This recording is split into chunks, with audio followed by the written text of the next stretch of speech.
പിന്നീട് ഈ ചർച്ചയിലെ BJP പ്രതിനിധി അദ്ദേഹത്തിന്റെ കൂടെ ഞാൻ ആദ്യമായിരിക്കുകയാണ്. പക്ഷെ എനിക്ക് ഭയങ്കര സന്തോഷം തോന്നുന്നു. കാര്യം അദ്ദേഹം മോദി ഗ്യാരണ്ടിയെ പറ്റി പറഞ്ഞു.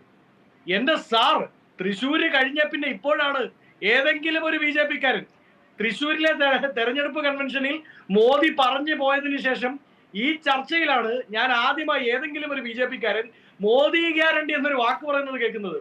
തൃശ്ശൂരിന്റെ അതിർവരമ്പ് വിട്ടതിന് ശേഷം മോദിയോ RSSോ ഏതെങ്കിലും ഒരു നിങ്ങളുടെ താരപ്രചാരകനോ ഈ വാക്ക് മിണ്ടിയിട്ടുണ്ടോ? മോദി ഗ്യാരണ്ടി എന്താ? നിങ്ങളുടെ മോദി ഗ്യാരണ്ടി 2014 അധികാരത്തിൽ വരുമ്പോൾ പെട്രോളിന്റെ വില 70 രൂപ മാക്സിമം പ്രൈസ് ആണ്.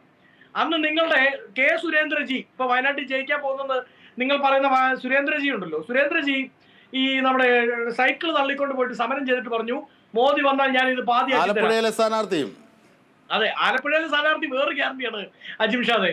അത് അന്ന് 400 രൂപയാണ് LPGയുടെ പ്രൈസ് 2014. ആലപ്പുഴയിലെ സ്ഥാനാർത്ഥി ശോഭാ സുരേന്ദ്രൻ ഗ്യാസ് സിലിണ്ടർ തലയിൽ ചുമന്നുകൊണ്ട് പോയിട്ട് പറഞ്ഞു, നമ്മളോടെല്ലാം പറഞ്ഞു, ഞങ്ങളുടെ മോദിജി അധികാരത്തിൽ വരും, ഞാൻ ഇത് ഹാഫ് പ്രൈസ്, പാതി പ്രൈസ് ആക്കി തരാം. ഇതിന്റെ എത്രയാ പാതി? 400ന്റെ പാതി 200. കഴിഞ്ഞ മാസം വരെ LPG സബ്സിഡി LPGയുടെ വില 1200 രൂപ.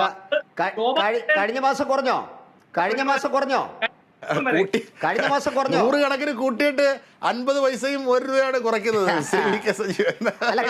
അല്ലല്ല, 50 പൈസ 100 നല്ല ഗ്യാസ് സത്യസന്ധമായിട്ട് പറയണം.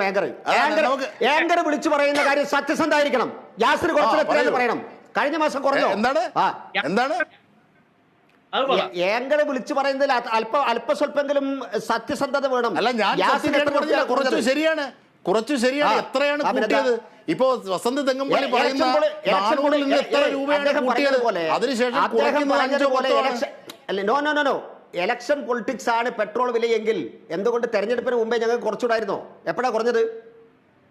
അത് നമ്മൾ കാണാറുണ്ട്. കാരണം ഈ തെരഞ്ഞെടുപ്പ് ഓരോ ദിവസവും സ്റ്റോക്ക് എക്സ്ചേഞ്ചിനെ പോലെയാണ് പെട്രോൾ വില മാറുന്നത്. പക്ഷേ ഏതെങ്കിലും സംസ്ഥാനങ്ങളിൽ തെരഞ്ഞെടുപ്പുണ്ടെങ്കിൽ അത് കുറയാറില്ല, അത് കൂടാറില്ല. മാത്രം തെരഞ്ഞെടുപ്പിന് വേണ്ടി മാത്രമായിട്ട് BJP എന്തെങ്കിലും പൊളിറ്റിക്കൽ ഗിമ്മിക്സ് കാണിച്ചോ?